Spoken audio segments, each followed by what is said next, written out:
Hello, everyone. Welcome to the GoldFish Report. I'm your host, Louisa, and we have a special guest with us today, a returning guest, a friend of the GoldFish Reports, Duncan O'Finian. Duncan, thank you for joining us. Thank you. We had the ambassador with us today, and we had some major technical problems that prevented him from joining us without bursting our eardrums. So the ambassador apologizes that he's not going to be joining us. If it's possible that he can, he will. But we have these technical problems sometimes, and there's really not much we can do about it. But there is so much positive energy going through this computer right now that I can't imagine, that didn't have some kind of effect on what happened. We're going to continue part 2 with Duncan and go into a little bit more of his background, but a lot more about what he's doing today and what kinds of things are relevant to all of us and what we need to learn about ourselves so we know who and what we really are. Now, before I do that, I have a few announcements I wanted to make. First, I wanted to thank all of our viewers for your questions and your comments in the comment section, and I appreciate them being polite and informative. We will be using those questions at our up-and-coming Exopolitics Roundtable Part 4 called The Event Horizon, which is all about energy. Everything is energy. That will be coming out in October. So just for our viewers, you can stay tuned for that. And I believe Duncan's going to be joining us for that as well. We also have a guest who's going to be joining us soon at some point through our interview today by the name of Gwendolyn Tucker, who is an intuitive healer. And she owns a facility, Metaphysical Matrix Education Center in Houston, Texas, where Duncan is joining us from today and explaining a little bit about what kind of services they provide there and healing services. And I also wanted to make one more announcement before we get started, as long as Duncan can stay tuned with us here. And I wanted to just show screen share for just a minute with our folks our GoldFish report. One second, this is uncut, One second. The GoldFish report, for people who really, for new viewers, and for viewers who know us, you probably have already figured this out. Our goal on the GoldFish report is not to just, spread information, any information. The GoldFish report, I have a disclaimer here on our Facebook page, and I'm going to read it very quickly. This is a page about research. It's a resource that provides news information on various subjects: geopolitics, science, art, spirituality, and it's really for research and education purposes only. We do include things to lighten some satire. We absolutely include satire, or we would just go crazy with the heaviness of a lot of the information that we report and talk about. But this is about using critical thinking.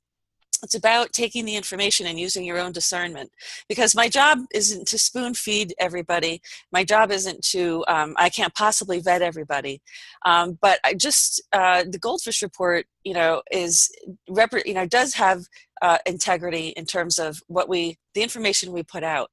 We give a platform for people to tell their stories, and it's up to the viewer to use their own discernment and by all means, if somebody has some factual knowledge that contradicts something or may not be consistent, by all means you can message us. But and as just so viewers know, I'm a member of Sigma Psi, and so for me, I have a very rigorous standard of reporting. So I just wanted to say that up front, because sometimes it may be the case that our viewers might find that our guests may have different perspectives, and that doesn't necessarily mean that one is right and one is wrong.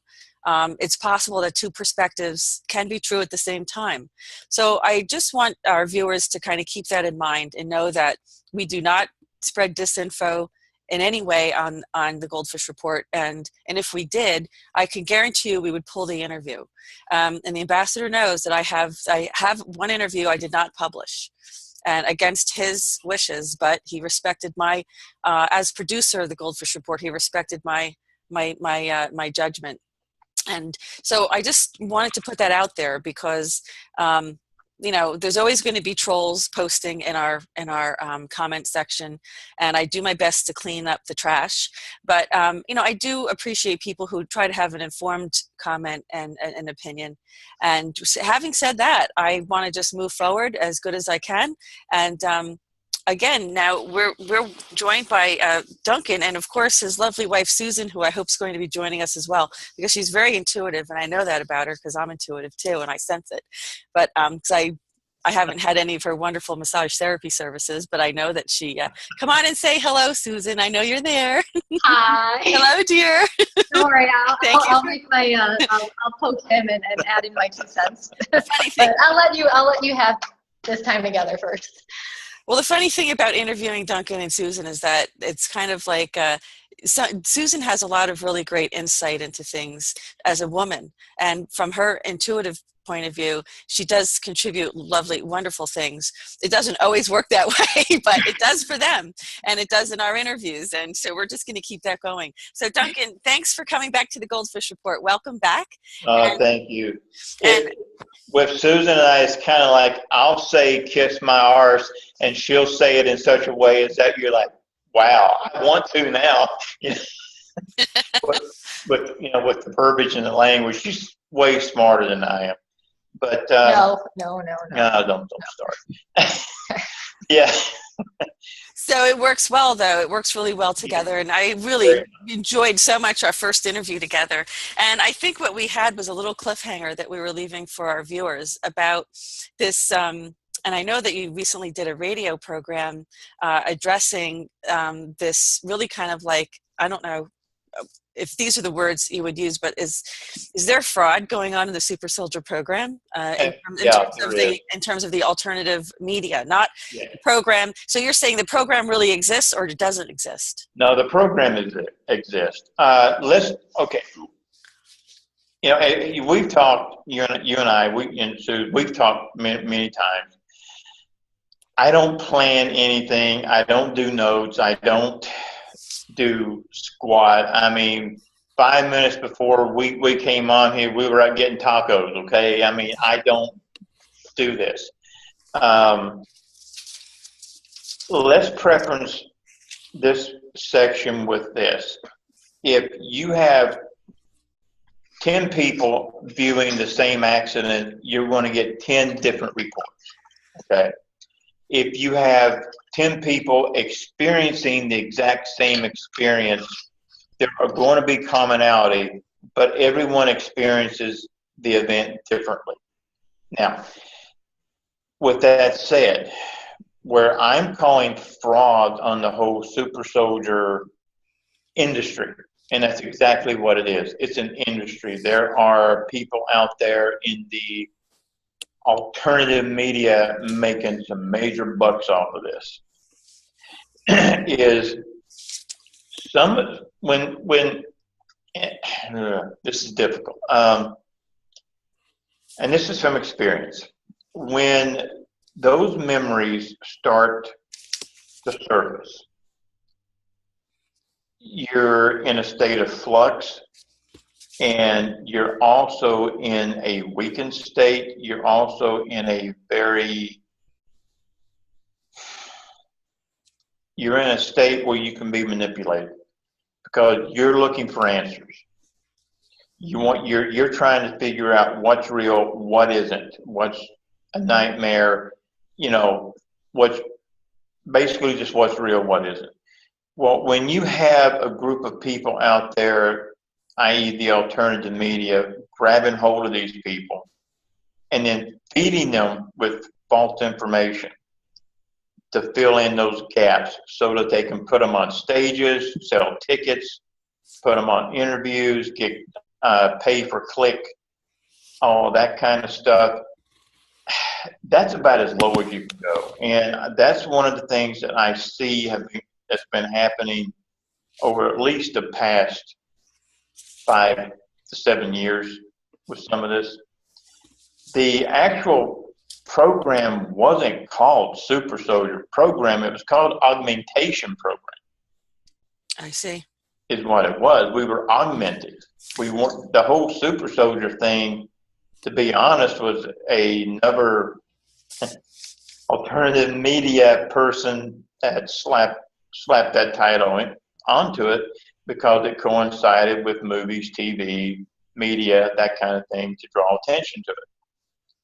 These projects that we talk about do exist, and they are horrendous, and they need to be shut down.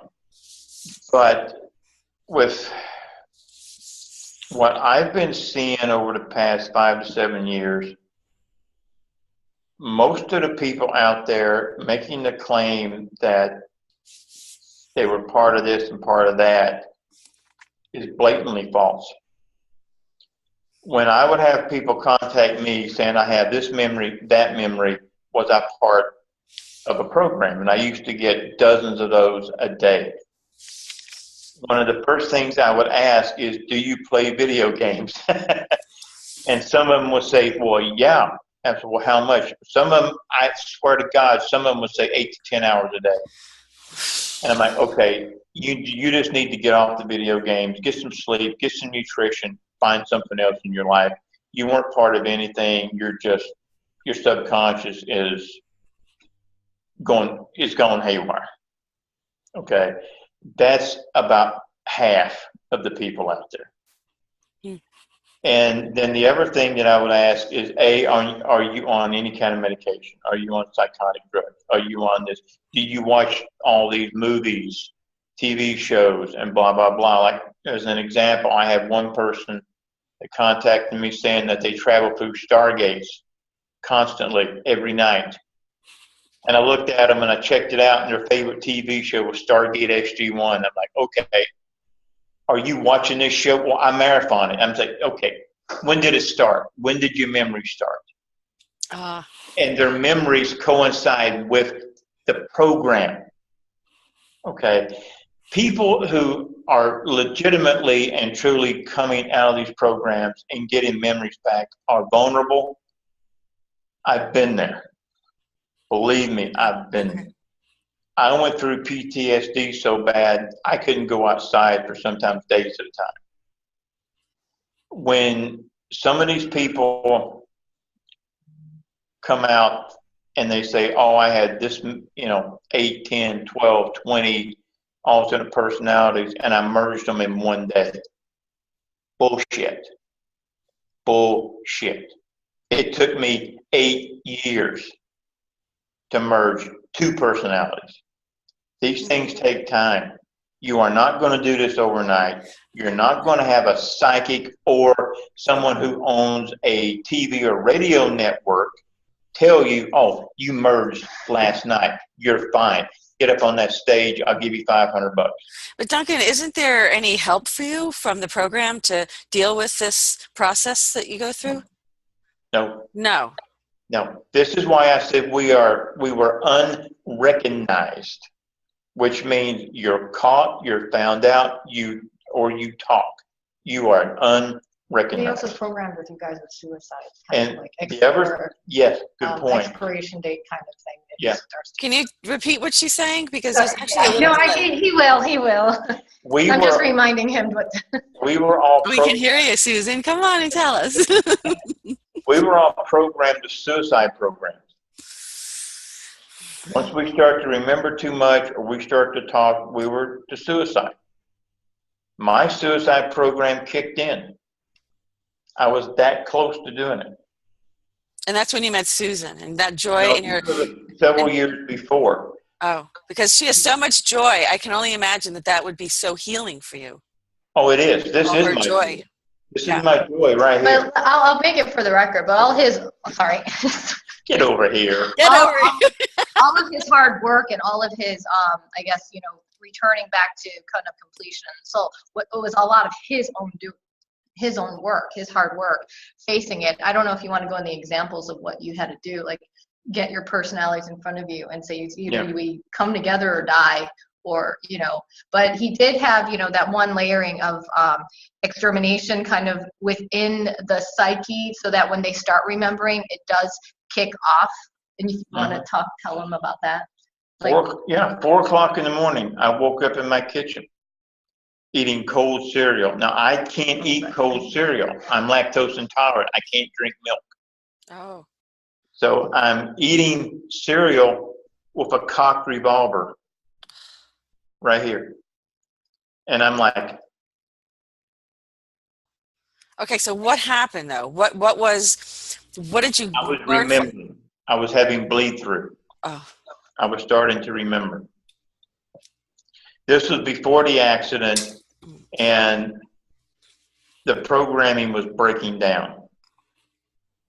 but you can really therapeutically help people in this process to regain, their, I would say, freedom back in their life, their, you know, psychological freedom, because isn't this, you know, We, with what we do with energy work, we can give them space. You have to do this yourself. This is right, something that you have to go internally. You've got to go as deep inside as you've ever been. And you've got to decide, do you want to remember or do you not? Because people who came out of these projects did some really horrible things. And we had some really, really horrible things done to us. right. And you've got to decide, do you want to go that route or not? I And would, in a lot of instances, you don't have a choice. You have to. I Because when see. the memories are coming back, Hmm. you either face them, you face the darkness, or you go off and you die. And this is the problem I have. This dovetails into what we're talking about with the whole super soldier fraud industry. There's Right. these people coming out of the woodwork saying, I was involved in this, I was involved in that, I got all my memories back, but hey, guess what? I'm fine. Bullshit. Right, right. It ain't working that way. Not going to happen. Exactly. Exactly. No, I mean, I have a psychology degree, so I understand. I used to work actually in a partial hospital with people who had schizophrenia. I worked in research, so I understand, that this is that even from a clinical perspective, just dealing with, this, you're not going to overcome this overnight, No. but what you're saying though is almost telling me like, see, a lot of people think that multiple personalities is schizophrenia, but it's not. No, it isn't. No, schizophrenia is a thought disorder. It's a disorder in the way your mind thinks. Multiple personalities is different than that, and so that's really more what they did was they created these multiple personalities, and through trauma, and it's a process.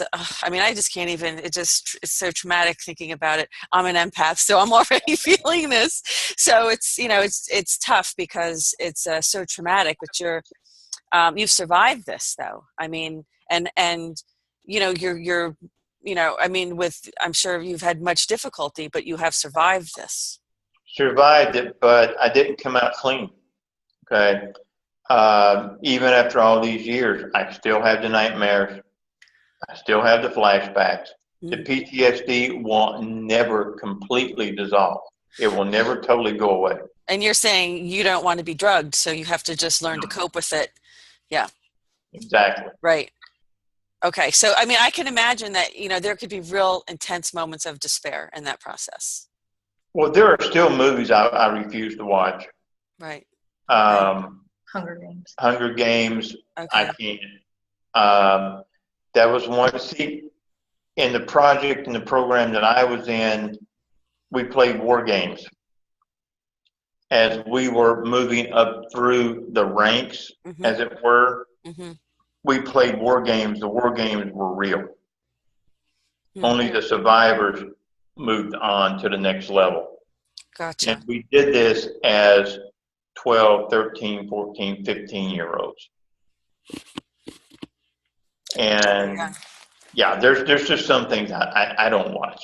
I don't watch. That's okay. And you know what? I can just see that on an energetic level how, your wife Susan she's got to be this antidote that you needed to kind of heal because Let's just say she does a lot of hugging at night when I'm shaking real bad. Okay. Yeah, but I don't want to take away the fact that you worked very hard and did it, on your own, and you faced your own demons yourself, along those long nights of just, thinking and processing and overcoming was all you. I mean, I was kind of a perk at the end, but Yeah, I guess my point is that, Susan, it takes a lot. It takes a really great woman to stand by a man that has to overcome this. So I'm just trying to say that there's hope for other people who really have gone through this, that yeah. having a strong, wonderful, and very high vibration, loving woman by your side has got to be, the one thing I would think, I'm not going to speak for you,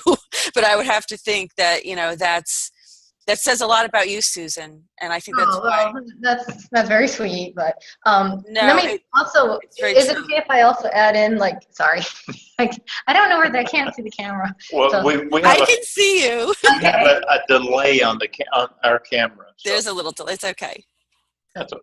I was gonna add in, like, if there was an individual that does come out, we do have kind of a formula to work with, because, like, it's, vetting everyone and people coming through. Most, I would say, 99% of the people that he gets in contact with or reaches out to him are kind of, they're just entertainment. They're stating things just to get a reaction, or they're just sensationalistic, and they're like, oh man, I was here and blah blah blah, just to, it almost like prank calls. They just think it's kind of funny, just to poke the bear and just see what happens and whatnot. Right. But for the legitimate ones, there's, we were kind of talking about it, like, what do we say, what do we do?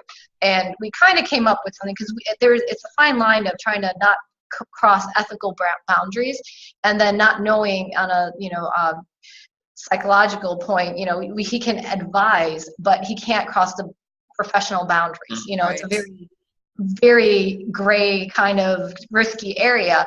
But we offer people, like, if you are documenting things, working with a social worker, psychologist, we have someone within expertise, a psychologist, that we can tap into, and through, like, our, kind of a group effort, working with their psychologist to ours, and we could advise on what, different components are, or what could have happened, or what experiences and what it's leading to, and we can help advise someone, so that it's, you kind of need that professional buffer in a way.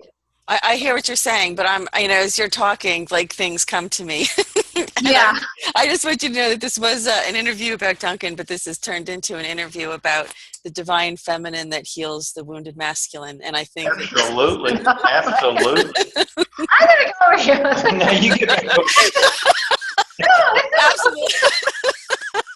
This is what happens during our interviews. Yeah, that's all good. I mean, it's never good. No, it's wonderful, because look, just look at all of our military men. And I'll tell you, I'm a daughter of the American Revolution, so my family has, been in military since this country started, and my family's been in the military. And I am all for supporting our veterans and our soldiers, and there's an awful lot to be said for the wives of these soldiers. They're not for the faint-hearted, and although you look adorable, you have an immense strength about you. You look so delicate and feminine and adorable, but you seem to have this. Hard, okay? She hits hard. But that's part of, Sorry, we're on a delay, so we're saying it in It's a okay. timely manner. Just maybe, kind of, you see it at a different point, but It's okay. But I think the message here and what's happening here is that this is how we heal. It is through relationships. It's through, positive, healthy relationships, and not to underestimate that. I think that there's no question that that we have to embrace this divine feminine. Even, one viewer made a comment, and it was not a nice one, by the way. It was a little vulgar, and I don't appreciate that, and I'll delete that. But yes, there's the feminine and masculine within each of us. Yes, there is. And I'm not saying that men can't have divine feminine energy in them as well. We all have this.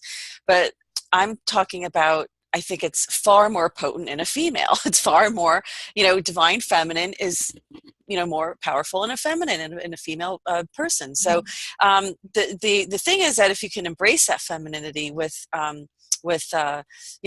a stoic, responsible manner, that's when a woman can do really great healing work for her man, and even just for many men. I mean, I love everybody that comes onto the Goldfish Report. You come onto the Goldfish Report, you're like family to me. It's like, come on in, sit down at the table, get a plate, have something to eat. You know what I mean? Going with what you're saying, because you're absolutely correct. But going on that just a little bit, for the men, they have to be willing to open for the woman to work with them, not shut them out. Okay, can you explain that? You're right, but can you? Okay. And I was going to get to that, but since you're doing that, can you explain what does a man need to do, Duncan, to kind of do what you're doing? Because this doesn't always work for some men. Look, being the whole macho thing works for some things. Okay, as an example, there have been situations that I've been in. If I didn't play the macho role, I would probably gotten beaten half to death, that kind of thing. Okay, right. There's a time for that. But there's also a time to sit down and say, I can't do this alone. I need help. And that is hard. Where you have the yin, the yang, the hard, the soft, there has to come a time to be that melding to heal.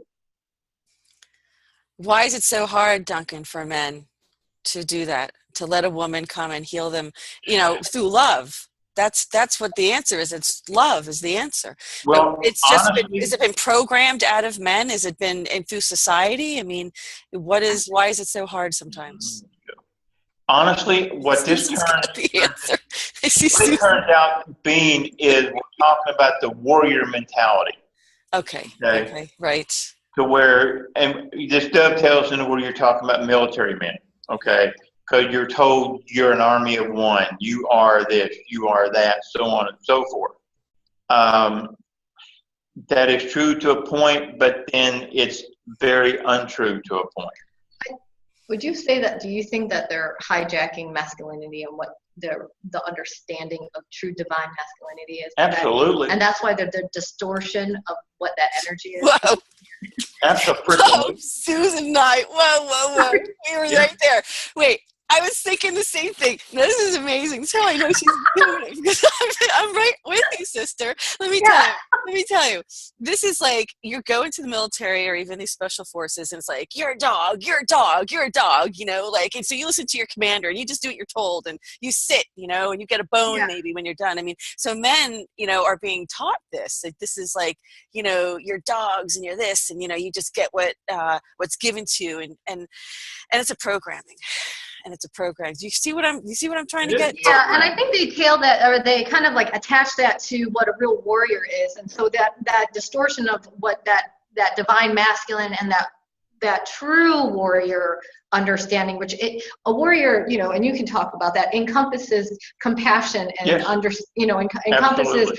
Love and all these universal principles into that archetype of what a warrior is, and they operate that way just with the kind of like that electricity, it kind of goes out there with electrical pulse to it. Wait, are we talking about romanticizing the idea of a warrior, or are we talking about the warriors that have been stripped of their humanity?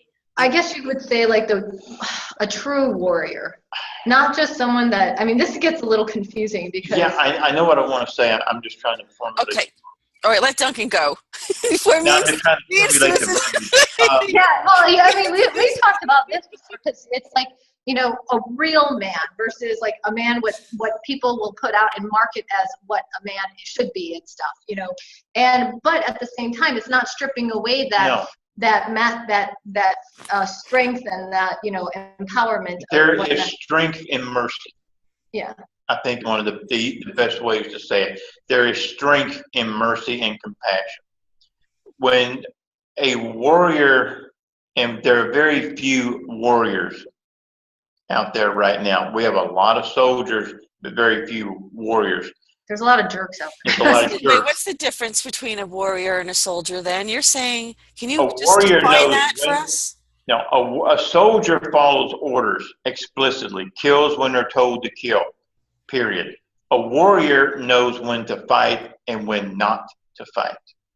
It seems like there's more soul depth in a warrior where they honor like a code, a warrior's code that's We honor the code. We honor the code. It's more of like in comparison to like some universal principles. Yeah. And it's with each personal, like with ingrained in their soul and their. Okay. Yeah. It's like years ago, beside the project, we never talked about this. I was involved in a group known as the Unicorns. Okay. We were attached to the DEA, the Drug Enforcement Administration. Okay. That's a long story. That's a long story. It was parallel with the project. But Yeah, you it weren't ran altered. parallel. No, it wasn't altered. But they kind of knew what you were. So it's like there's one part of his life where he gets triggered into the altar, and then there's the other part of his life where he worked for the DEA. With the DEA. Yeah. Okay. There was one of the sides, let's just call them the bad guys. That is so simple to say, so we just say the bad guys. Very well. He hired one of the top assassins to take me out. He followed the Warriors code. We met in a bar. We sat there facing each other for hours, drinking, talking, laughing. As the sun came up, we stood up. Okay. You can wait. All right, Duncan's just going to take a little bit of a break. Look, these are tough issues to talk about. I mean, we're really getting to the meat and potatoes of, these are very personal stories and obstacles that Duncan's had to overcome, and recounting them is difficult. So we're going to take, I'm going to go on, and I'm going to just have a little bit of a commentary at this point, because this is a very personal story to Duncan. This has all been very difficult. Sometimes it's hard for him to recall these things, and it's a process. It just, as Duncan was saying, it's a process that it's lifelong, that you have to learn to you need a strong woman by your side, I think, to help you through it, because there are issues that you have to face, and as Duncan said, you really have to do it alone. But it is, I think, far more helpful when you have someone by your side. And these are not faint-hearted women either. These are very strong women, and I'd like to hear from more of these. And I call them warrior women, because they have to be warrior women to stand by men like this. Because these were the fighters, these are the warriors, these are the ones on the front ground. The front line, and they need a comparable support from a female companion, that in the most loving possible way. And I actually know other super soldiers, and there's just one I'm going to call Heart Song, and my heart goes out to him, and my heart goes out to my other super soldier friend, and I love them dearly, and I know it's a long healing process. It's a very long healing process, and I think that love is definitely one of those really important support systems that can be useful and helpful to heal on this road to recovery. But it's a tremendous soul that can really but can persist despite these experiences that they've had, and the things that they've done, and the things that were done to them as super soldiers.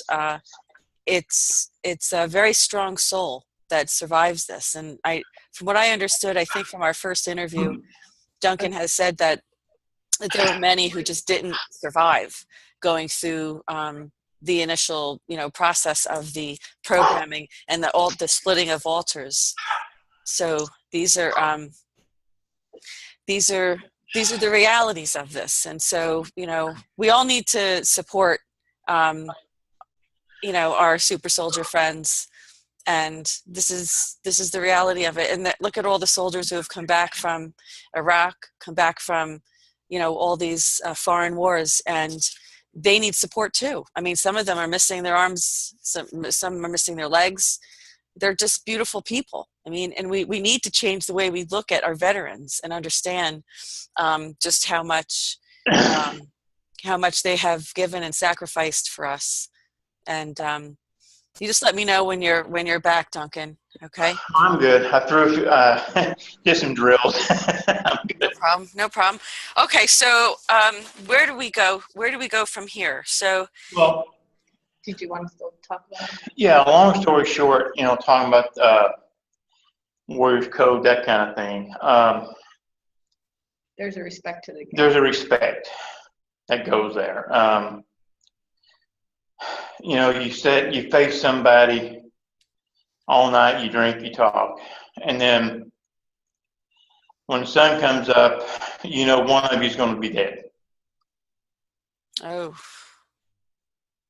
That's the code. So It's an old ancient. Yeah. It's just knowing when you get into this element of warfare, there's still some type of honor and respect to it. absolutely. well, this sounds very martial arts to me. If the ambassador was on, he'd be able to comment on this a little bit himself too, because he's faced those things as well. And it doesn't mean that you enjoy it. It doesn't mean, but you understand the dynamic of this is just kind of like this is the way of it. Cyrano was like Cyrano the Brojack. I kill, but I kill out of love. I love the person that I run through with a sword, Well, is there something to be said karmically for that? In my mind, when two people face each other the way we did, it erases the karmic debt in that situation. Because I mean, if you're in this, out of the, as you were saying, this, what did you say? This honor and this mutual respect kind of thing. Yeah. I mean, because most people don't go into, a battle knowing one's going to walk away and one's not, feelings of mutual respect and honor for each other. So this is special. This is very unique. Yeah, I understand that. And it's a one-on-one type thing. So you're not going to get 10,000 soldiers on a battlefield all stopping. And this is a one-on-one between professionals. And it's not like you're going to be bragging about you put this guy down. No. I mean, that's something different of a. So I think it's hijacked. So you're doing a great job distinguishing the difference between a warrior and I guess soldier, like in the combat soldier. And I'm not disparaging combat soldiers in any way, just because it's a different kind of killing. It's a different kind of thinking. It's a different job is what it is. There's a lot of warriors that are soldiers. They understand that they operate that way. And then there's another one. So it's kind of like there's a different umbrellas and sub. Because soldiers who have to kill still have PTSD. They still have to, just because you're a soldier doesn't mean you're not a human being. And that doesn't, right. I mean, I mean, I've heard stories about other people in Vietnam who've come back and they couldn't believe what they did or what someone else did that they stumbled upon. And so things like that. So it's a sense of humanity, right? So this is the thing about the difference, and we'll just keep moving on because I think what we were talking about now at this point is we want to start. Really, it seems like the whole healing process is what we're focusing on at this point, and really the energy component of that. So, in terms of healing and energy, this is how can you explain to us all of this about how energy can help healing? Long story short, we've already discussed how Susan can help, and how the divine, the unmatched love of a divine feminine, companion or twin flame in your case, can have an immense effect on your healing. Of course, family members can as well. But we're also talking about something different because you're saying it is a personal journey. So so energetically, what do you have to do? Long story short, you want to help others, help yourself. I'm sorry, you want to help yourself, help others. Right. Okay. Right. As far as what she has done for me to help me, I can tell you my view, and then you can ask her her view. Okay. Yes, I really do want to hear your she's she's Wait a waiting. This is not part of, I have her notes. Wait, I'm not trying to take away. No, look. It's her nose. It's No. her nose. I'm sure it is. It's a cute nose. And you know what? I'm not trying to give her all the credit for your. No, and that's what I was like. I don't want to take away. He did a lot. He did his work, and I was like, No, not at all. No, I know. Duncan said it's a I personal. just kind of came along. It's a personal journey. So this is where the whole unconditional love thing comes in. Okay. yeah. It's where she loves me unconditionally, even when I'm being a total rat ass bastard on any given day for a little while. Okay. She'll just look at me and say, "Get over it. Come on, let's go." Things like that. And it's also the 3 a.m. shakes when you're dreaming and you're remembering, and she takes care of that. And now you can give your perspective. I mean, I'll go with the 3 a.m. shakes. It's not that I notice you shaking. All of a sudden I wake up and he's like grabs and he's like, "I need you." I was like, "Okay." Well, that's part of it. And also what you're doing there at the Metaphysical Matrix Center is part of it too, isn't it? I mean, it is. but what you're doing is you're able to take what has happened to you and what you've gone through and put it and use it for the light, use it for positive, use it to help other people. And there's, of course, I guess what you're saying is there's a tremendous healing for you in that process. Well, yeah, so much of the modalities of energy work that we do, I learned in the damnable projects that I was in. But it's like we've talked about so many times, energy is energy. It's neither good nor bad. It's neither good nor evil. It all depends on your intention. So we take the techniques that I was taught to do and trained in, we just turn the intention around 180 degrees. Mm-hmm. Give an example? Yeah. Is that okay? Yeah. Well, I mean, there's a little bit of a delay, folks, so just be patient if you're listening. On the YouTube link, there is a little bit of a delay. So if you do hear us talking over each other, we're not doing it on purpose. Okay, so go ahead. No, there's a little bit of a delay. So trust me, they comment on everything. Our viewers notice everything, and they will make sure.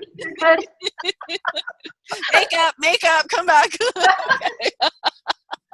So what were you going to say? Because then I want to kind of go into a little bit of what you learned from the Druids and how that has helped you. And but go ahead. I was gonna comment on what he was talking about, what he learned, and I don't know if a lot of people know about like some of the techniques that you were they don't and back how he was trained, and it was like they forced it on them. You had to do certain things, but one of the skill sets that he had to hone in on was going into people's minds. Uh-huh. Yeah, you had to draw things out, pull things out if they were unwilling or whatever. So it was more in that part. It was kind of like for information gathering, but how we apply it to a healing aspect and knowing exactly how to do it, it's almost like if people have, I guess, how would you say it? It's like journeying, It's journeying. You know how like in different cultures you have the shaman or the practitioner help that person. They journey together. They go into their minds, and they kind of they become like the guide to help them into it's the healing aspect of it. But with the exception in the way I was taught all those decades ago, and in a lot of the ways that we do it, there's no build up to it. It's just instantly boom, and you go. Oh, it's that quick. And as an example, with the one lady in Michigan, SRA survivor, satanic ritual abuse survivor, needed to find a memory. I was able to go in, guide her in to find the memory, and then come out. Yeah. Wow. Is that a traumatic experience for people, or? For both sides. Yeah. For both sides. I can imagine. I can imagine, because you have to experience it with her, so to speak, right? Yeah. And you're there to guide, though. I mean, that's the thing about being a shaman, is that you are the guide. And, you know, and it's for people who do energy work, though. Sorry, there's a bug flying by me. I'm gonna, wait a minute. Last interview, it was Duncan who had the bees flying back and forth. I think these are little fly bots that are trying to spy on us or something. Okay, now I've got it. Wasp, yeah. Oh, we were swatting wasp and sweat bees. Yeah. Yeah. So I'm sorry, I just lost but these are mystical teachings. I mean, and it's not, this has really been hidden information, and like what you learned, Duncan had said he had studied with the Druids. For some of our viewers who don't know what the Druids even are, could you give us a little information on that, and how did you incorporate that? What did you learn, and how did you incorporate that in? Druidism is part of the Trunanan. It comes from Ireland, Wales, some Scotland. Nobody actually knows exactly where it came from. There's been hypotheses that it ties into Stonehenge, a lot of the megalithic structures around the world, so on. So it's just one of these ancient belief systems, practices that nobody, anthropologists all over the world will try to say here, here, here, but nobody really knows. I was sent to either Wales or Ireland. I cannot for the life of me pin the memory down which island. How old were you? I couldn't have been no more than 13. Good question, Susan. You have the co-host spot. Yeah. Well, no, this is how I always. I should have asked that question. I should have asked that question. She's got my. No, I know the story, but I also know if I was an audience, how would you, be like, oh, how old were you? I don't know. Well, one of the things. I love doing interviews with you guys. I'm telling you, it's so much fun. She's got my back. She's always said she's always got good insight. I mean, that is a good question to have. Yes. For all the viewers out there, this is us 24/7. Oh God, we should see our workshop. This is the way we are. But most of what I learned was tremendous amounts of what is known as earth magic and air magic. That was pretty much what I was sent there to learn. They were bluntly and lovingly an old married couple, probably in their 70s. I spent several months with them, and then I was forced to hear them killed.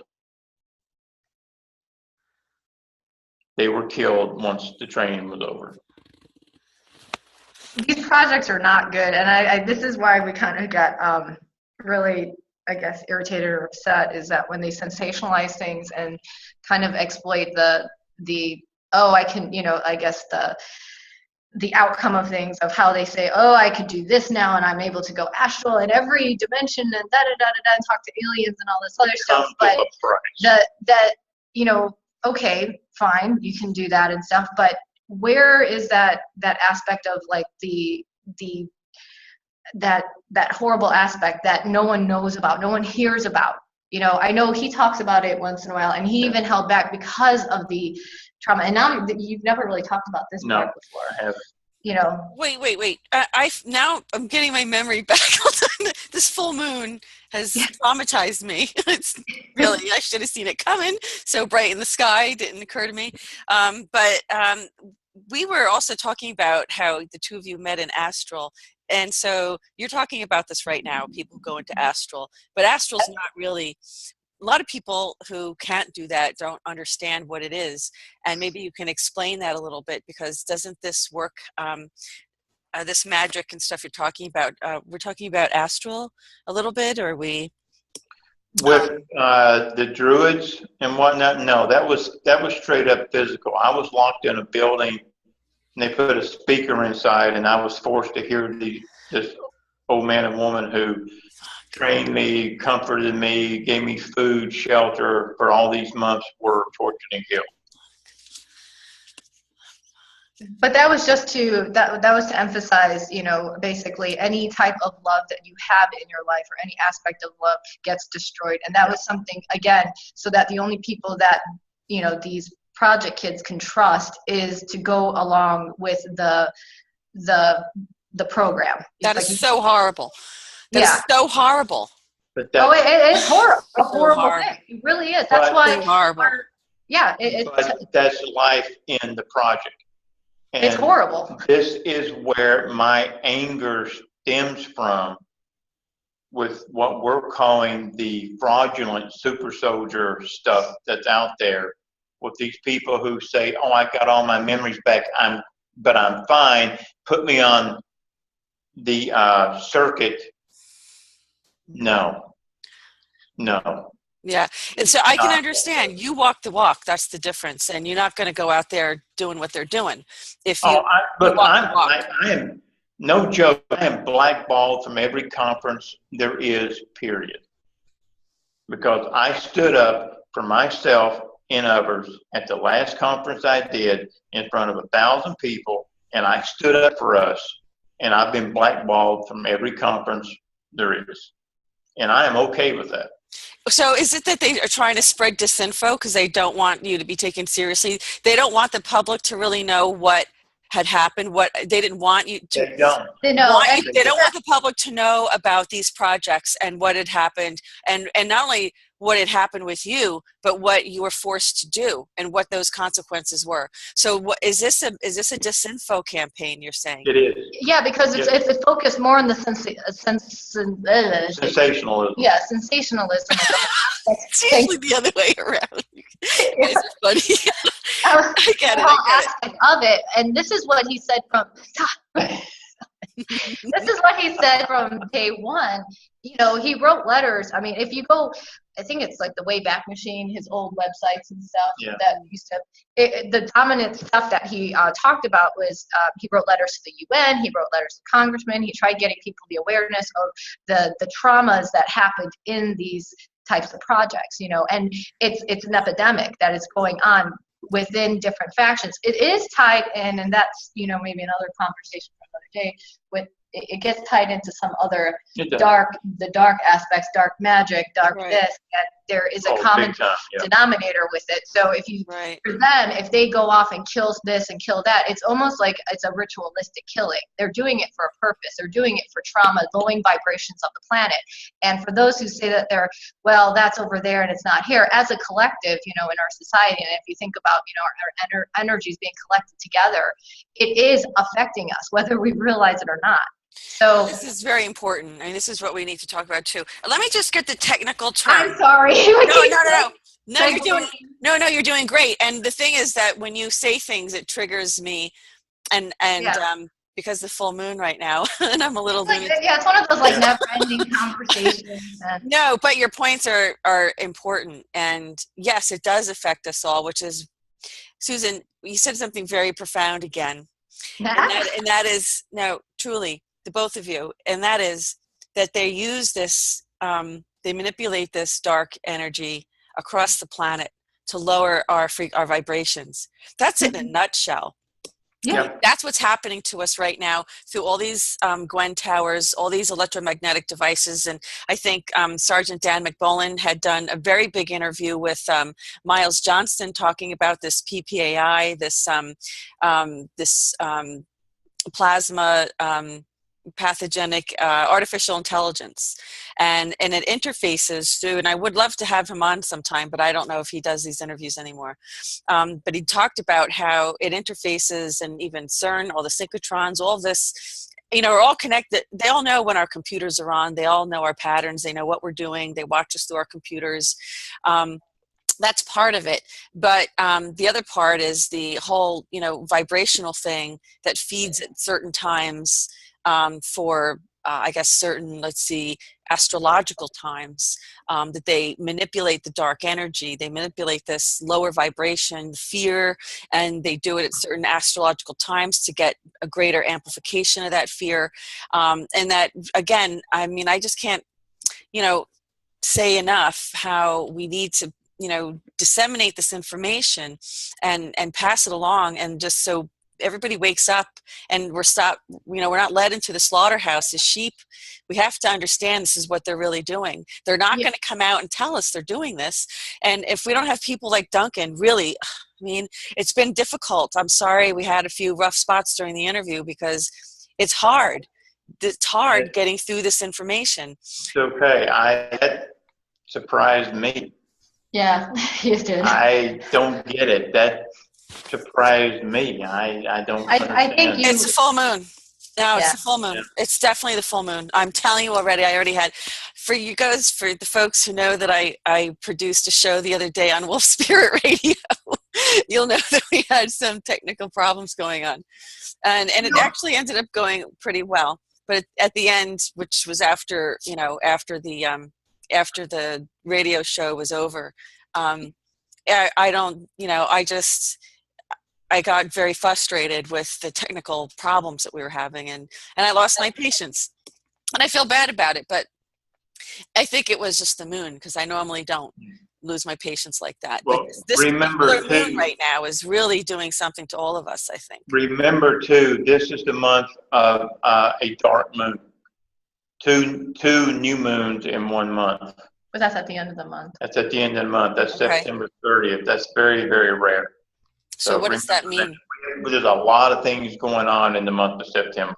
So energetically, what does this mean? What should we be prepared for? September, this particular month is the month of disclosure. People are showing their true selves this month. Okay. And clones, true clones, apparently, or body doubles, or whatever that was about. Okay. Doppelgangers. Right. Can I add in one thing, going back to the energy frequency, or the patternized like grid of the world and entities, and how they will operate at specific points on the planet so that it can amplify whatever it is, that frequency that they want to, you know, to get through. But there's a really good book, and I guess that possibly that you might be interested in having, but his name is Joseph Farrell, and he wrote a book called Grid of the Gods, and he does it adds in a lot of physics and a lot of background story to why, and it alludes to the reasoning of why they do these things, and it does, and why, you know, sacrifices are done, and why this is done at certain times, certain locations. Can you type that in the chat section so that I could put that on? I can post that, do the chat box there, or just send it on. That's on chat. You know what? You can wait, and you can just email it to me. This way, I can. I can email it. Yeah. This way, I can post it for people. If they're interested in a little, you know, probably it's a whole book kind of dedicated, and there's other people that write about it. But I know one. The Magician's Companion. Oh. Yeah, I have that. It's it's a rare book. It's called The Magician's Companion. It reorients every 40 years, I believe. It tells which angel, which planet, which everything rules the day, the hour, the minute for all spell work. Yeah. Okay, so you want to know this. Okay, so you want to know this when you're in certain situations, making decisions, or having to sign legal contracts, or having to make certain major decisions in life? Those questions are for Grendel. Okay, great. So we'll look forward to her joining us. I am going to go get her, put her on, and then we'll talk about some fun stuff. Before you go, I just wanted to get the official language of the program that you were, like, I know you were involved in many different programs, but they were all under one umbrella of unacknowledged programs. Is that what it was called? Here's the way this worked. I'm watching the delay. Big umbrella, okay? Right. Put MK Ultra on top. Oh, really? That was on top. Okay.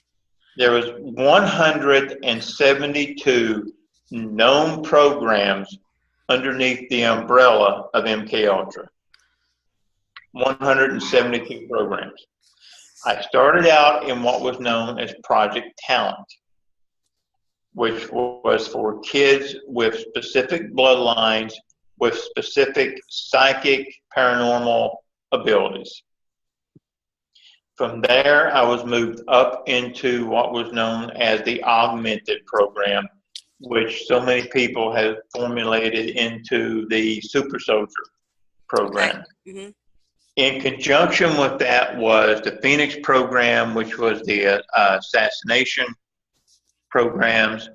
I don't think I wasn't involved in artichoke or anything like that. Those are the main two. So you can just research all that. Wow, that's 100. That's amazing. How many? And Those the are MK the Ultra. only ones that were known. Okay. Now they changed the names of these programs like we change socks. Okay. Well, Okay. you change socks. I don't wear socks that often. I wear slippers. Okay. No, Yeah. no, see your feet. Duncan, it's okay. Feet are okay. You can show your feet. You're doing energy work, grounding work. Not with those feet. But they changed You're the so name funny, of the Susan. program. It's like rotating your produce. Okay. Okay, they changed the names of programs. You don't talk about the space program. The secret space program, they even work with that. That's a whole talk in of itself. Yeah, I was a pilot. Okay, You were a pilot? I was a damn good pilot. And where did you do that? It was because he was able to withstand the G-force, because within them, with the certain augmentations and the fact that he wouldn't get so I wouldn't sick become or disoriented or and certain things that black out. So they would just test different experimental, I guess, or experimental aircrafts or whatnot, and just see and so that he was a prototype being used, or so that the next generation also can get certain augmentations so that they can improve. So it's just like any, so they made him do a lot of things just more for testing and experiments. But was that part of the MK Ultra, or which part? Oh yeah, no, this was all part of them. Which program was that? That was the augmentation program. That was the augmentation. It was a pilot. I see. Let me throw something out. No. What are you gonna? And then, wait. MK Ultra. Hold on. Top of MK Ultra is CIA. Is that correct? Oh, that's MK Ultra is blurred between the CIA, the NSA, and ONI, Office of Naval Intelligence. Oh. Mm-hmm. You cannot distinguish where one starts and one ends. But isn't this a product of Paperclip? No, Paperclip was the project that was used via the Vatican to give passports to the Nazi scientists to travel. Yeah, but the scientists from Paperclip. Well, I meant the science of it. Yeah, right. Yes. Or when did MK Ultra begin in the United States? 1918. Oh. Rockefeller Eugenics Program, Virginia. What are you going to talk about? I don't know. No, you said you were going to. No, I said, well, after Grindel, we'll talk about some fun stuff. Oh, okay. I thought you were going to say energy work. Yeah. Helping. Yeah. I'm sorry. You're dealing with Geminis here, so we pop around. Wait, you're both Geminis? That topic, and then we jump, and they're like, I don't know. You're both Geminis. Yeah. Oh, this is fun. Hey, I have to tell you. We're sorry. No, you should have warned me. But it's okay because I can handle you guys. I'm doing good. I'm doing pretty good. So Sagittarians get along really good with Geminis, by the way. Oh yeah, his moon. I think your moon's in Sag. It's on the cusp between Sag and a little Capricorn or something. You know that stuff. I don't. I'm actually on the cusp of Scorpio and Sagittarius. So the full moon got me by the Scorpio this time. Oh yeah. I'll say it that way. Let me just say it that way. Okay. Put that one aside. Bring the Sagittarius back. Okay. So do you want to go see if you want me to go get it? I'll go get it. I gotta pee anyway. Gwendolyn. Okay, so All right, guys. So we're going to take a short break. Yes, please. Okay, because This is my I gotta find the key to the bathroom. This is my first time right here. that I actually get to use the pause button. So hopefully this is going to work. There. Pause. Okay, we're going to try. Hold on. Pause. Resume. Okay. All right, and we are back, and we are joined with Grendel Tucker. She has the Metaphysical Education Center down in Houston, Texas, and you can see that they are absolutely best friends, Duncan and Grendel. So why don't you tell us a little bit about your facility and the kinds of things you guys do down there that Duncan is involved in with you? Go ahead. All right. Centerpoint started about 33 years ago in Houston as an educational, metaphysical place where people could to higher consciousness, to a better understanding of themselves, to a more holistic way of living. I sort of took over this business after the originator retired last year and had to find a new facility for it. I found a really great place to do it. We have classes for people to learn how to do chakra balancing, to learn how to open their third eye, to Tai Chi, martial arts. We've got people who are coming in now to do Pilates. So we've got a lot of body stuff going on. Well, while you're on that topic, does everybody get a bear hug from Duncan? No, just me. Oh, okay. So just so our viewers know, the bear hug is not included. Hell no. And my children. The bear hug is not included, okay? So don't ask. My Okay, children are also lucky, recipients of that. that's wonderful. My husband hasn't really opened up to it yet. Let's shake hands hard, though. So what about like Reiki and Qigong things? Do you have those kinds of Oh, yes. I'm a certified Reiki practitioner, and we have several here who participate.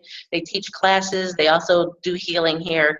Kind of one of my missions with this facility is to open up the place for people to come in and meet their clients. So I kind of run what I call a satellite office for people. This is a place that they don't want to go out of their home.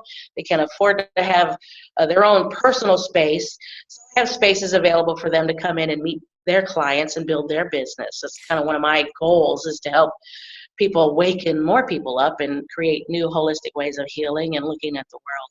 Now you're saying this is like, can you do conferences here? Is this? Yes. Yeah, I have a meeting room. I have a classroom that's not huge, but it's big enough probably for about 50 people to come in for a lecture. And what about accommodations? Where do people stay when they come do you have recommendations for local facilities? Yeah, there are local residence inns and little small kitchenettes. I haven't really found a place yet. I'm trying to find maybe some kind of Airbnbs, things like that are nearby. Right. There's also some great there's a great facility that's just really started here in Houston where you can actually rent an apartment that's fully furnished for a night, and it's reasonable compared to some of the hotels. It gives you just more than the hotel. Well, that's fantastic, because it's very similar to what James Gilliland has over at the Ascetti Ranch up in Mount Adams, Washington, where he has his own ranch there. He only has accommodations for sleeping accommodations for the guest speakers, but there's local places where people can go, stay overnight, lodging where that's of all different kinds of nature, all very quaint, some maybe bed and breakfast or whatever like that. So is this the same kind of thing where you have, a list of places nearby for people to come for these meetings and conferences? Yes, and I do have some good friends that are associated with us that have been a long time that have extra rooms that they'll let people stay at too if that's necessary. That's great. As many as I'd like, but there's Right. a few. And are they close enough to drive? Are they close? I mean, Texas is big. I It could know. be anything. Everything in Texas is bigger. It certainly is. Snowmen. Snowmen are very small. That's a good point. It would be, wouldn't it? So this sounds like you really have that whole lodging situation. You probably have a list of that for people who call in and register. Right? Yes, I do. So you have it. What I'm going to do is screen share right now your website, and I don't think I have the right version of your website, so I'm going to do the best I can getting through this. Metaphysical Matrix. This is the name of your center. Would you like to explain what we're looking at here and how to All right. Well, navigate us through here? yeah, this is the front page, and I haven't quite. I'm still working on this. I'm not, technologically advanced, and I have great help helping me put this together. Mm-hmm. Some of these pictures you see, just scroll through. They're going to be connected to more features that are happening really currently.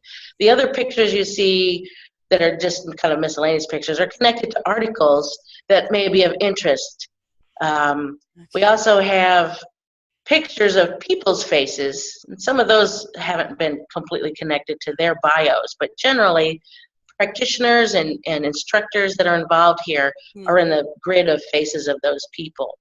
Right, and so here you also have articles that are published, and you also have a calendar that for some reason I'm not able to access on my website, but so people can leave comments, you can put your name, email, and website. People can reach out if they see something, so you have certain workshops that you have a calendar that you promote. Yeah, some of the September upcoming stuff we have with Duncan teaching. We got martial arts form and function. Mm-hmm. I have Roseanne Barone, who teaches Manifestation 101. One of my favorite mediums we have here, his name is Rose de Los Angeles, mm-hmm. and she's doing blessings from Mother Mary pretty soon. It runs across all the different kind of belief systems. We have Buddhists, we have Christians, pagans. They're all involved. They're all, the core of spirituality is the key. It's not the flavor. Right, and this is Manifestation 101 that we're at. So this is great because we talk about this. We just had a really big exopolitics roundtable talking about manifesting our new society and really trying to introduce the concept of manifesting to our viewers.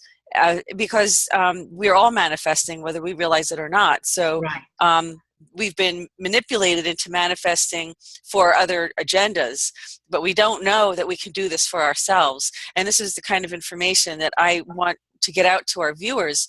And as I also scroll down, I see you have something called energy, the good, bad.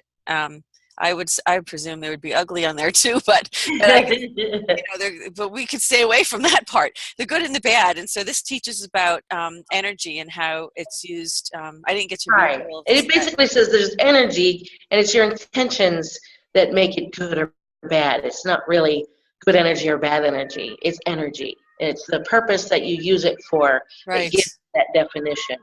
Okay, so that's very interesting. And so I'm sure that I'm going to put the link in the description section of this video, and hopefully our viewers will get the right versions. I'm not sure why I can't pull it up. Yeah, they can connect to the people that are involved here by looking at people, the calendar itself.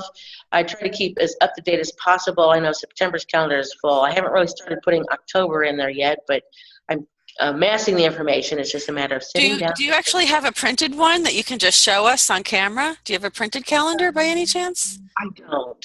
You don't? Okay. Still on website. But for people to go, so what happens? You have the calendar on the website, and then they click on the one that they're interested in, and does the registration go right to that event?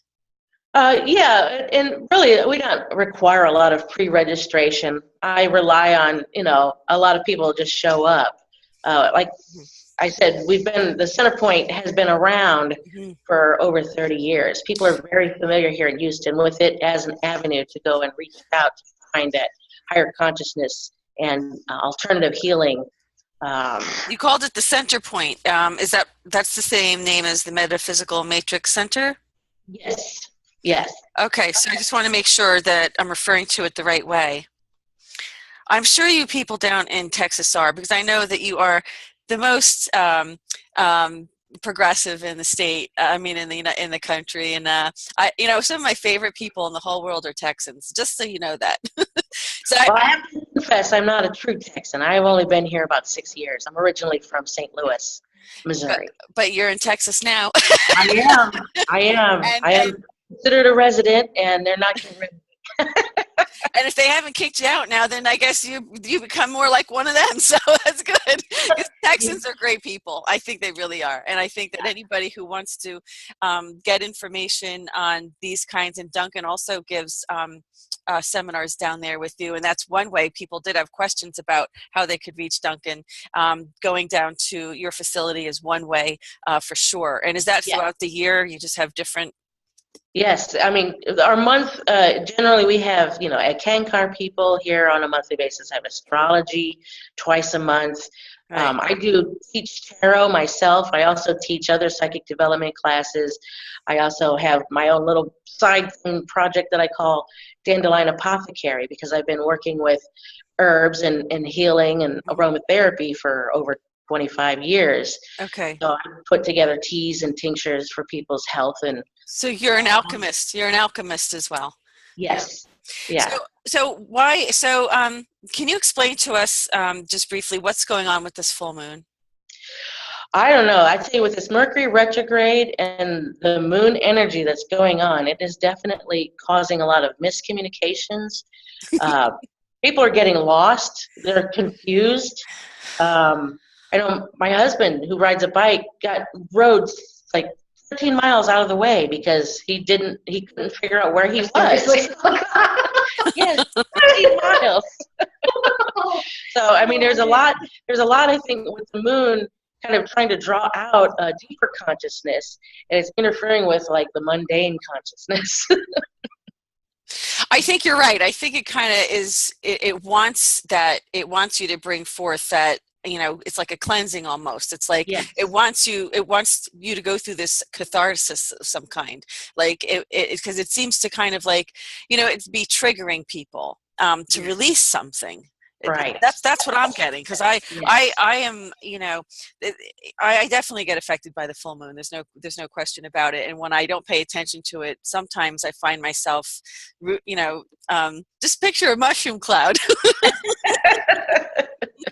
And then I'll realize it's a full moon. I'm like, oh. Yes. Yeah, it doesn't happen often. I'm not usually caught off guard, but I knew something was energetically different about this moon. But I think it's also trying to help us raise our consciousness. I think that's the goal. The point of it is like right. Yeah, and the moon represents that consciousness changes. The moon changes every day, and there's so much under the surface that we don't look at. We just try to reflect what's around us, and so it's what the moon does. But we need to look under the surface, and I think the moon's trying to get us to do that by confusing what's on the outside. No, I definitely, very, very much so. Can it also have an impact on technology and on electronics? Well, no, Mercury retrograde has a reputation for that. Okay. Founded with this particular moon energy, yeah, definitely, it can create a little more emotional impact as to how the technology is making you feel. Oh, so funny you should say that. Okay, and my viewers who know what happened the other night, okay, you heard it from her. Okay, you got the explanation now. So now we're good. Okay, we're good now, all right? It's not all my fault, okay? Nope, not all your fault. So, he said that it does catch us by surprise sometimes. And how long is this going to, last for? When are we going to get out of this retrograde? Because retrograde's just, like we need any more challenges on top of the normal, Right. Well, the 25th of September is the end of the Mercury retrograde. Excellent. It will still be kind of what we call in the shadows for about a week and a half. Okay. And then we call it out of the shadows once it gets back to the point where it was before it was considered going retrograde. It's going direct again. It'll be back in the same position in our sky. And that's about a week and a half after the 25th. After that, everything should get really back onto a smooth track. And what do you mean on a smooth track? Because then we're coming into really more the holiday season, and I have a feeling there isn't going to be anything smooth about what goes on the rest of this year with this election and everything else. I have a feeling smooth is going to be not a word we're going to be using. Smooth is relative. But I know what you mean. I know. Energetically, yeah. I'm talking about the world of politics, no. No, yeah, that's a completely different story. Sorry, someone just walked in. That's okay. Is there anything that I haven't asked you that information that you wanted to talk about? Thank you.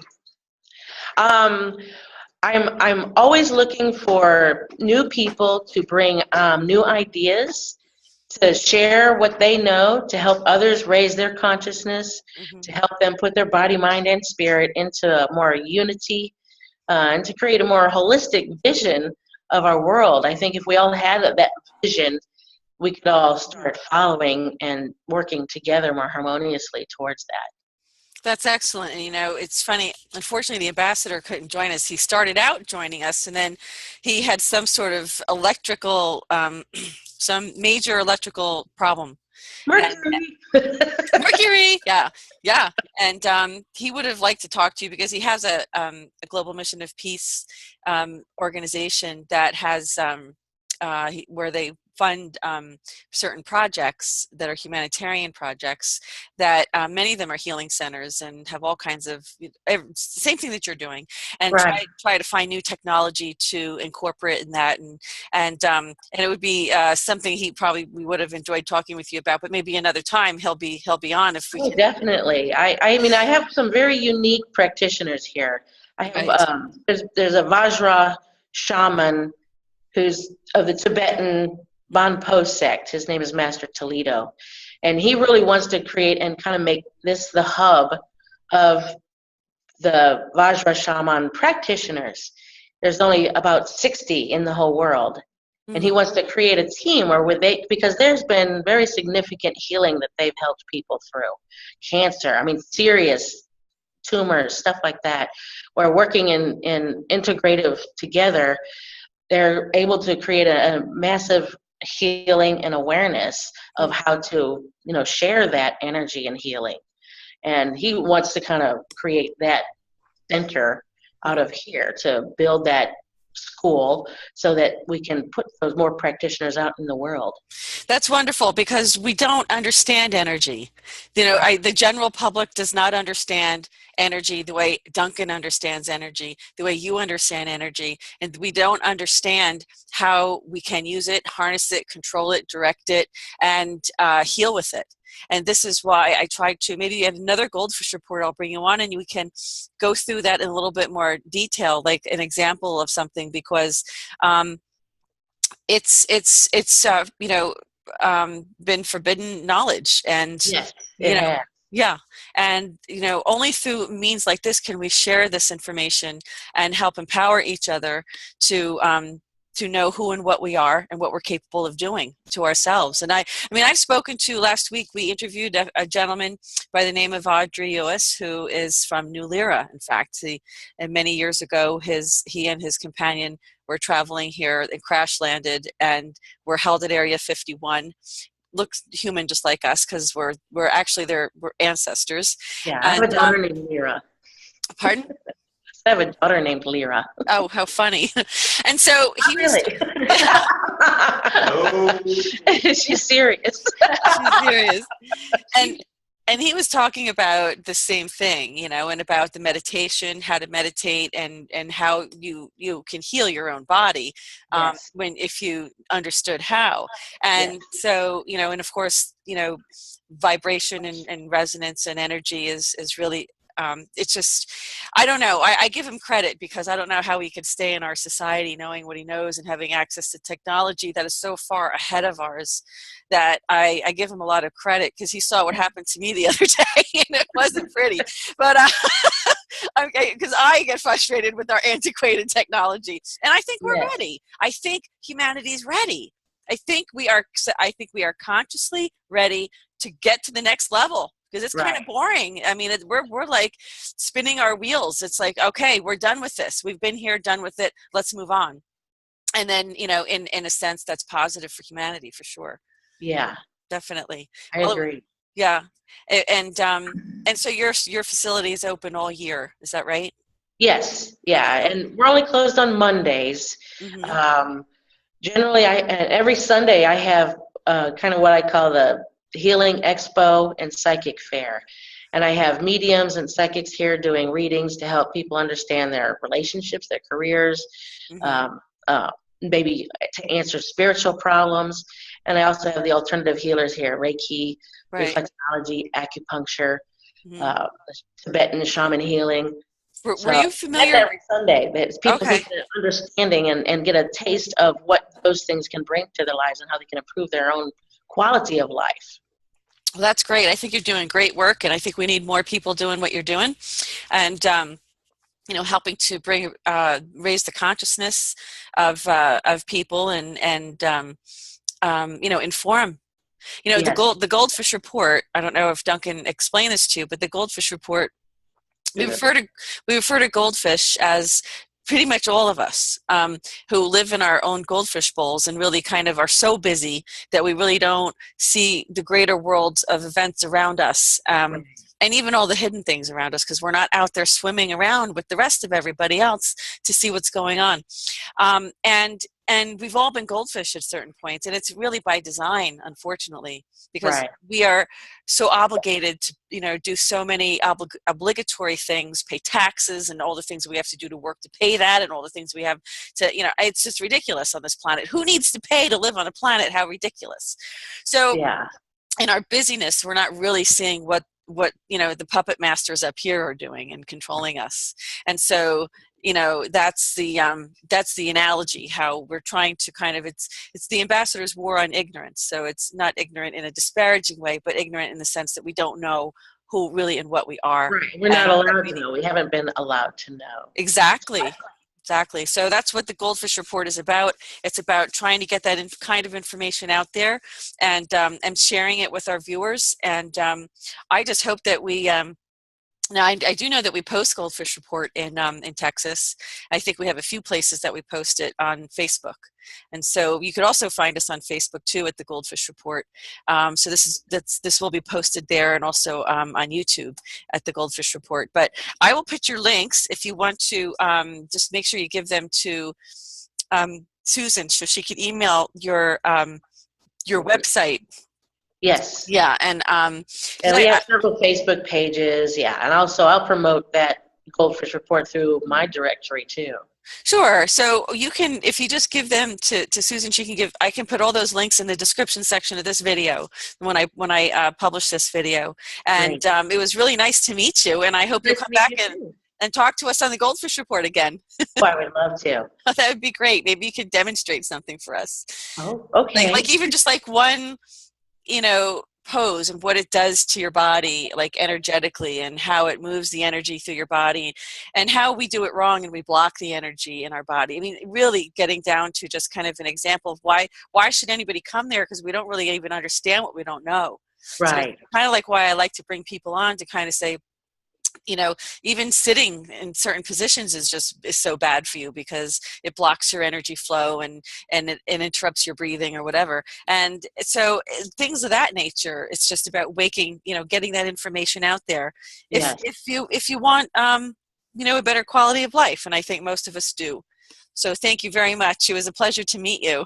Thank you. I look forward to talking with you again soon. That's great. And is Duncan and Susan still there somewhere? Have they? Oh, what's up? Duncan's still here. I'm here. Duncan, have we covered everything with Grendel that you thought we should cover?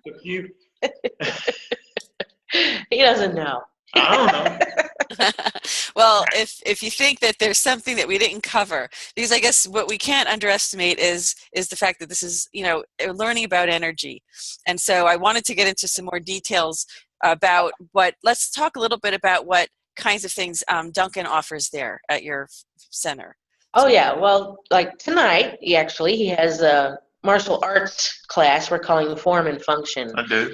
And he's just going to be demonstrating how form of martial arts can help channel energies, and the function of how you can use those energies to do something better or to protect yourself, on a metaphysical level even. 2 weeks from now, him and Susan will be doing their practical, tactical, magical workshop, which is excellent information for anyone who needs to learn how to understand where energy comes from, how to pull it and strengthen their own energy, and then how to channel it so that it's working in a positive way to help heal others. Right. I looked at his the description of that, and it's fantastic. And I'm like waiting with bated breath. I want to come myself. I want to learn this myself. So I mean, I think there's no greater, testament than someone who has experienced it for themselves to say what it was like. And I know that we're working on that. But that is, you said that was what, in 2 weeks they're going to be doing. Yes, that's on that's in 2 weeks on a Friday night from 6:30 to 10:30. It's a little late, but the energy that we're drawing up, nobody's going to get tired. That's amazing. So that's really fantastic. And so these are the kinds of things that Duncan offers there, and you have other people. And I noticed that on your website you had all the faces of different. Those were all your practitioners there. Yeah, there's a lot of different practitioners. Psychics. You can click on any one of those faces and find out what they do and when they're going to be there. Is that correct? Yes. Yeah. There's a calendar that underneath, when you click on them, there's a calendar that shows where their classes are or where their healing might be. Excellent. So Duncan, I just wanted to take this back. Thank you very much for joining us. And let me take this back to Duncan so we can close up. Duncan, I just wanted to ask you, dear, are you there? And Susan, where'd she go? I'll go get her. Okay. I still feel like there's some stuff that we needed to cover, but I have Hang on. Wait. Adjusting. There you go. There you go. Come on. There you go. Oh my goodness. Can I tell you something funny that happened first? No. Okay. I went out. No, it's got to go up more. Seriously. Well, it's got to go up just a little. That's good. Just a little bit more so I can see your heads. Okay. Okay. No, really. No, it's cute. It's cute. When I went, I have a different opinion on cute. Okay, go ahead. Okay. I went outside this facility. Okay. And they have a Kappa Java tea company store where you can buy it, 2 pounds, 5 pounds, 10 pounds. And if you're lucky enough, they'll sell it till you buy it a cup. Okay. So we've been in and out of there every day for, quite a while. And I walked in. I'm not wearing shoes or socks right now. And they served you anyway. Well, I walked in, and the owner is doing something back there. The lady's behind the counter, and I said, "You guys got this no shoes, no shirt, no service thing going?" He said, "Yeah, I saw your nasty ass when you walked in. Get your coffee and get the hell out of here." You're kidding. No. It's a joke. It's a joke. He's great. Oh, okay. I don't understand the behind story. That's all I was like. That's okay. No, some people don't wear shoes. Look, I used to go to this one concert hall all the time, and this one man, he's an old man, and he just never, it's wintertime, wouldn't wear shoes. He just did not wear shoes. Just didn't believe in it. He'd be in his, he'd be dressed up for, to watch a performance in the audience, and he'd be walking around with no shoes. And that's now you're that guy. You're that guy. Well, you know what? Here. No. Oh gosh. Well, we were supposed to talk about something. No, we were supposed to talk about. We're almost at the 2-hour mark, guys. Oh, yeah. Yeah. Oh, my gosh, it's 2 hours. Okay. Almost. We have just enough time to talk about this, so let's. Okay, and then we'll end on at least a respectable note there. Okay. I'm not respectful. Never have been.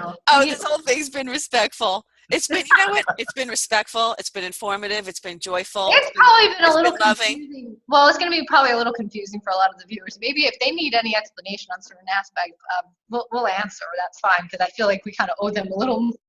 I don't know if just. That's fine.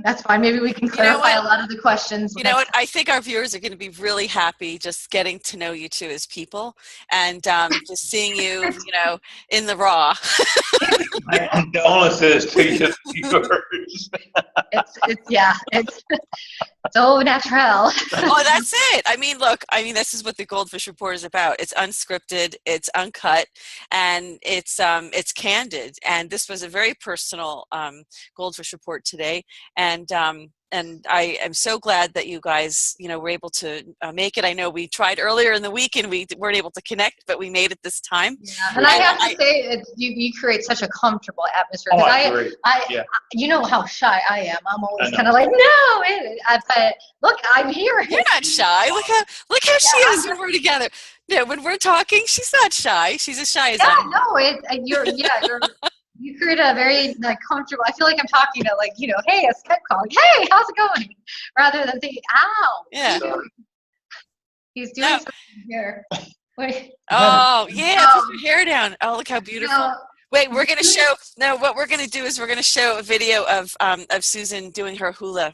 Oh no, hula dancing. I saw that beautiful video, and oh my God, that was a Tahitian number, but it was Tahitian. Yeah. But anyways, I looked like the chubby one in the back. We'll talk about this guy Roscoe and the magic, and just love this.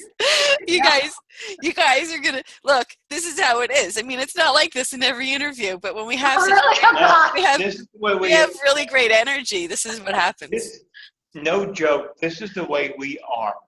Okay. Yeah. It's nothing at 2:00 in the morning. I'm pulling my hair over. I'm taking her out, her hair, and saying, "Look, honey, this is how I look bigger." Okay. If I could grow one, you know. Yeah. My hair is long just based on laziness, not so much as I'm not trying to go for a look. It's just neglect. But Susan does hula dance. You should see how good she is. I love watching her. I don't know how you move those hips like that, because that is really I don't know. I never tried that. I never tried that. I was never brave enough. That's one of my passions. But it's really beautiful. She does. She's incredible. So, yeah, very, very graceful. It was beautiful. I love seeing that. It was nice of Duncan to post that. Very unexpected, but very nice.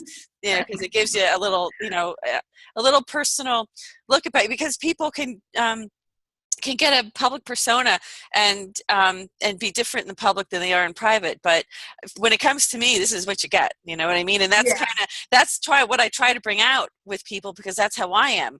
I don't beat around the bush. Like you get what you see. And we know how genuine you are about the or at least letting people tell the truth and the need for the truth and searching for aspects of truth. Even though we, that search and that diving into it in all aspects, and nothing is almost like you're willing to go anywhere. But there's elements of truth no matter how far out you go in consciousness. And you can pick it out, and you're allowing that platform, which I really appreciate. Well, thank you. And let me put this out. In the past 5 years, I've interviewed 3 people. 3 people. Are they coming to get you, Duncan? Kidding. I hear sirens in the background. Yeah, no, that's they're getting closer and closer, and I thought, uh-oh, Duncan, did they report you in that shop for not wearing your shoes? No joke. There was a time I would hear a siren. I was being arrested. Every time I turned around, I'd hear a siren. I put my hands up. Oh, no. Wow. No joke. That's another fun story. But anyway. Oh, my goodness.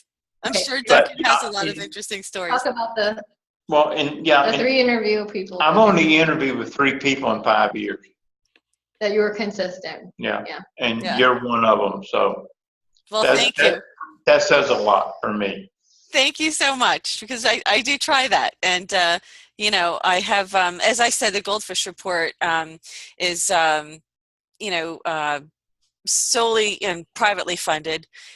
So it's not, we don't take funds or advertising fees or anything from anybody. So we don't have an agenda to serve other people's interests.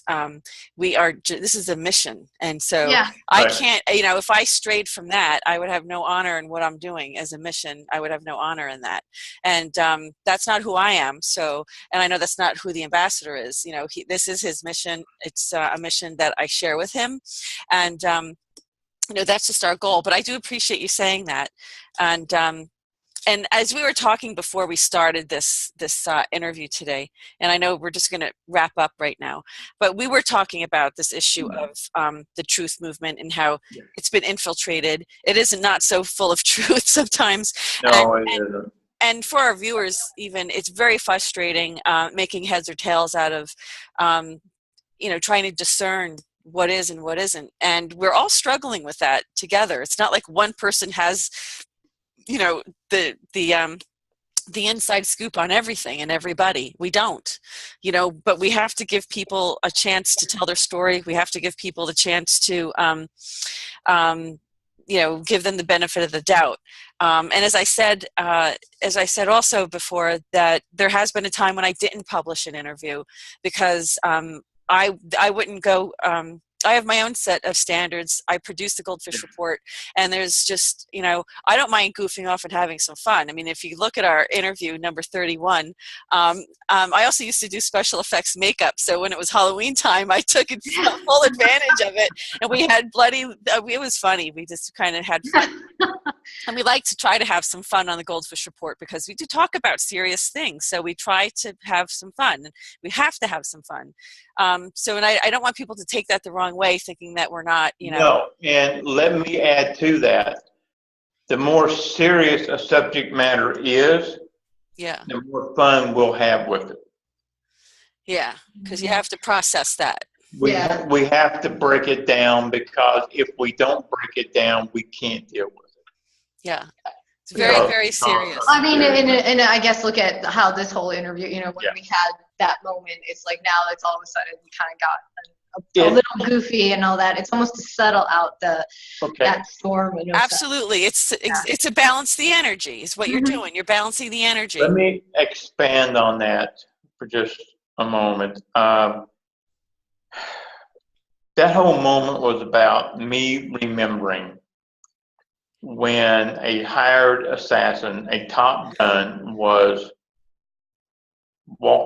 up to me in a bar, and we sat down, and for hours, we drank, we laughed, we talked. All during this time, each of us knew after this meeting, we were 100% engaged in trying to kill the other. Okay?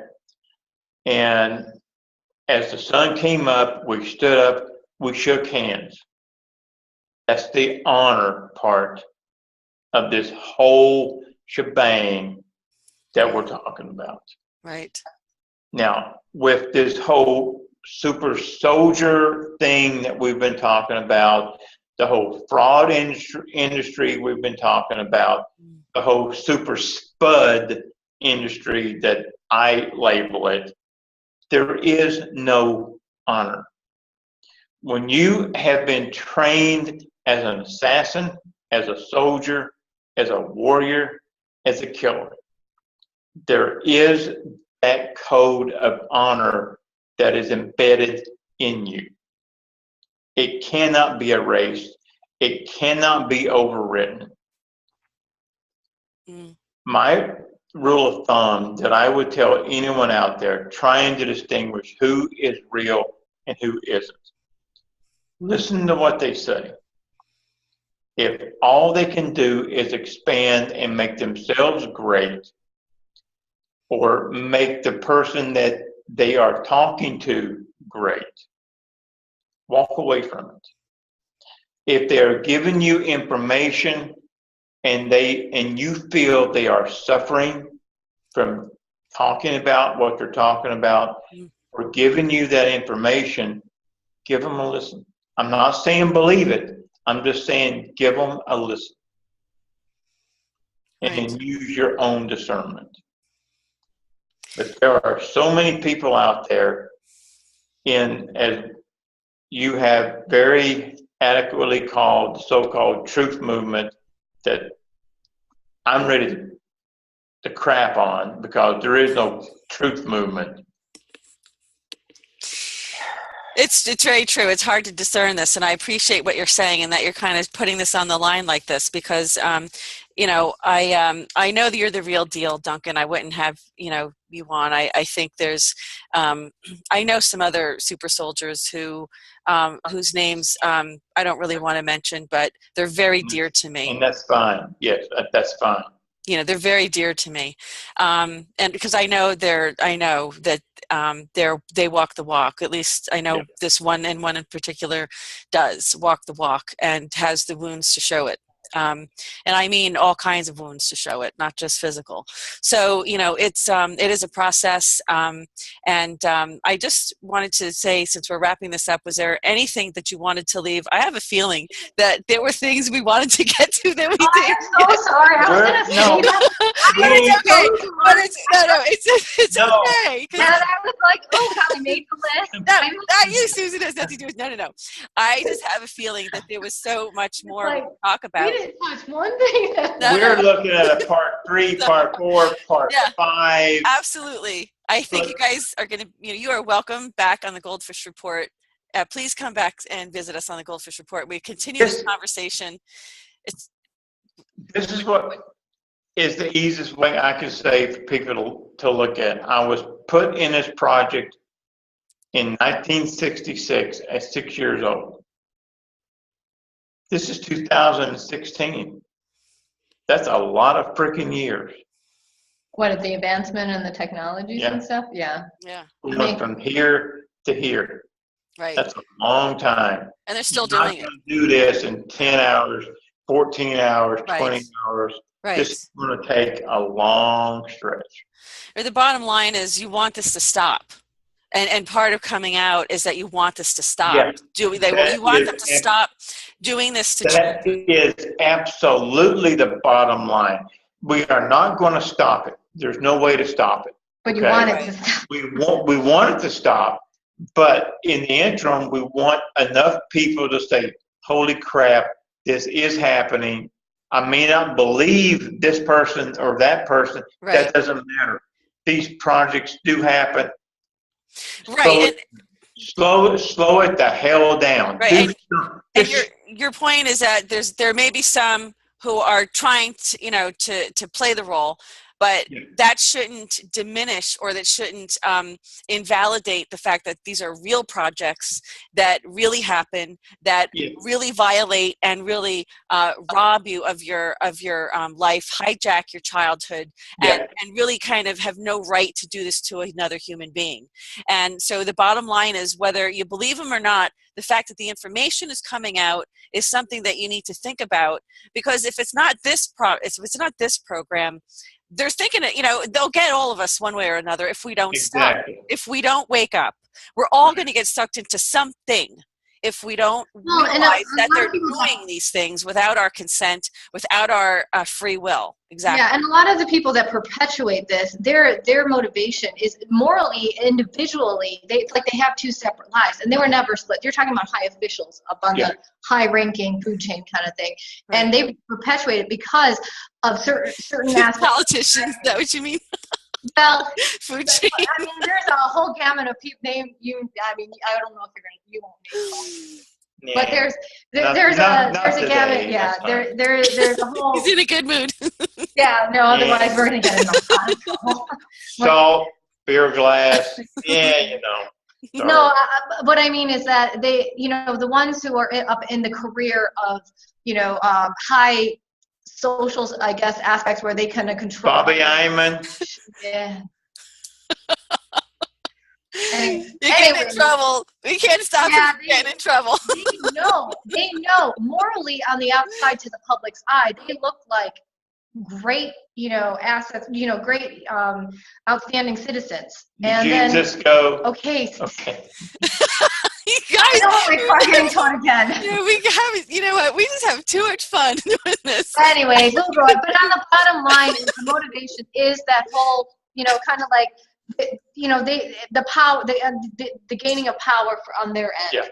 They get a medal, they get another star added to their status or Right, admiral exactly. status. They get this because they shut up, because of those things. And then society as a whole looks at them and admires them and gives them even that, they have that glamour put on top of them, and society as a whole admires those attributes. They're only seeing one facet, one side. Here's another side. There's a shadow side to that. He's exposing the shadow side. Now the individual can discern that and those different elements walking into play. It gives it a broader dimensional play on a figure.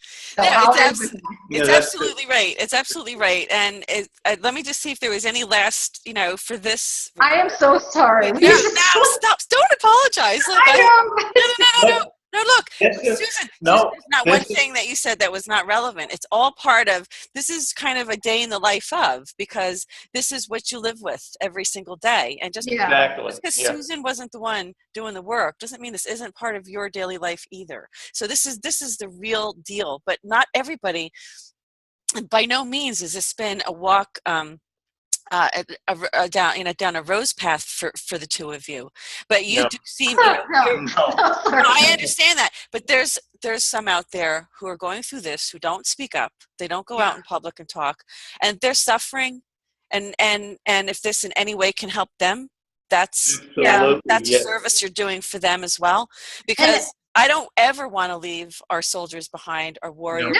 behind. And especially when you're in an unacknowledged program, you just don't get help. They just think you're crazy. And that's terrible, because then you're doubly victimized twice. It's ridiculous. Here's something that's going on out here right now, with the Pledge of Allegiance and blah, blah, blah, standing, sitting. Right. Okay. We have American troops going out, risking life, limb, losing life and limb. Okay. Be that as it may, it does not matter whether we agree or disagree with the reason they were deployed. Right. This goes back to where we talked earlier. They're soldiers. Right. Okay. It's what they signed up to do. It's what they were trained to do. That does not take away whether we agree or disagree with the battlefield. That does not take away their sacrifice, not at all. And Right. as a collective in our society, I think it's if the social norm or the social understanding of why you go to war, the reasons why, we have to be extremely responsible. And knowing if we're going to agree to a certain category of war, agree to engagement in a very, then we have to understand the different various dynamics of it. Yep.